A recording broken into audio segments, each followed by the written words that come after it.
नमस्कार विद्यार्थी मित्रांनो, आज आपण काय पाहणार आहोत? तर आज आपण जरासं व्याकरण बघूया, त्याची उजळणी करूया. चला तर मग सर्वात अगोदर आपण शब्दांच्या जाती किती आहेत व त्या कोणत्या आहेत ते बघूया. शब्दांच्या जाती आहेत एकूण 8. मराठीत शब्दांच्या एकूण 8 जाती आहेत. त्या कोणकोणत्या? 1. नाम, 2. सर्वनाम, 3. विशेषण, 4. क्रियापद, 5. क्रियाविशेषण, 6. उभयान्वयी अव्यय, 7. शब्दयोगी अव्यय आणि 8. केवल प्रयोगी अव्यय. आज आपण बघूया यापैकी नाम व सर्वनाम. चला तर मग सर्वात अगोदर बघूया नाम म्हणजे काय. कोणत्याही दृश्य, अदृश्य, सजीव, निर्जीव, प्रत्यक्ष अथवा काल्पनिक वस्तूंच्या नावास किंवा गुणधर्म दर्शविणाऱ्या शब्दाला नाम असे म्हणतात. पुन्हा एकदा ऐका. कोणत्याही दृश्य, अदृश्य, सजीव, निर्जीव, प्रत्यक्ष अथवा काल्पनिक वस्तूंच्या नावास किंवा गुणधर्म दर्शविणाऱ्या शब्दाला नाम असे म्हणतात. तर आपल्याला प्रश्न पडतो, नामे म्हणजे काय? हे नामच आहे, हे कसं ओळखायचं? तर बघा, तुम्हाला फुलांची, फळांची, पक्ष्यांची, प्राण्यांची नावे माहीत आहेत? अरे, त्यांची नावे माहीत आहेत का? त्यांची नावे म्हणजेच नाम. मग कशा कशाला नाम म्हणायचं? कोणकोणत्या नावांना नाम म्हणायचं? तर बघा, फुलांची म्हणजे गुलाब, चमेली, झेंडू, जास्वंद ही फुले. फळे कोणतंही फळ.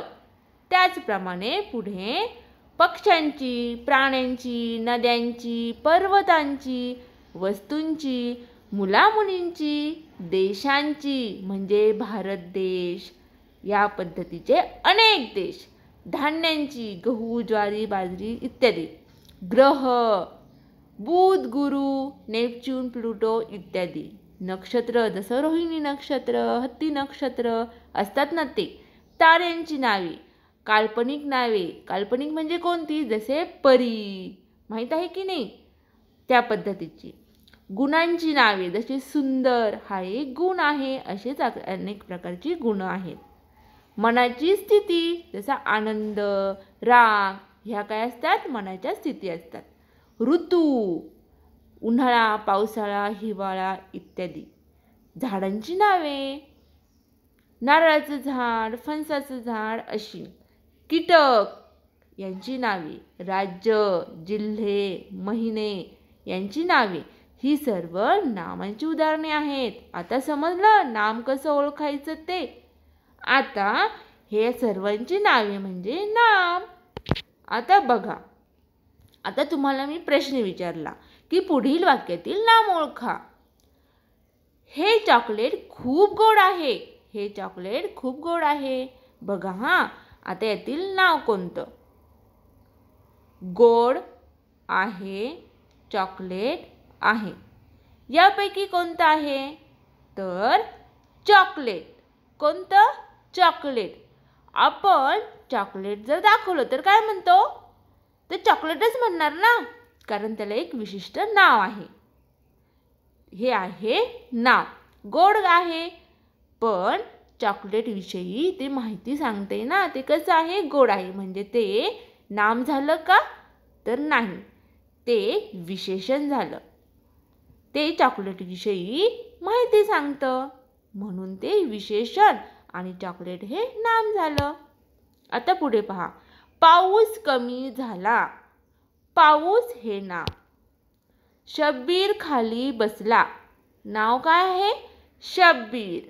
हे झालं नाम. आता आपण सर्वनाम म्हणजे काय हे पाहूया. नामाऐवजी वापरल्या जाणाऱ्या शब्दाला सर्वनाम म्हणतात. पुन्हा एकदा ऐका. नामाऐवजी वापरल्या जाणाऱ्या शब्दाला सर्वनाम म्हणतात.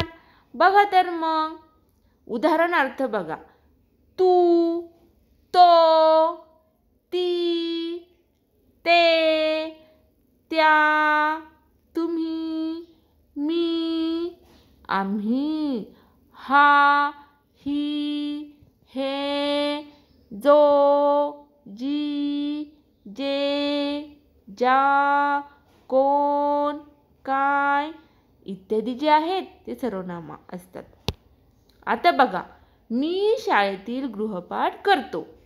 काय? मी शाळेतील गृहपाठ करतो. हे काय आहे?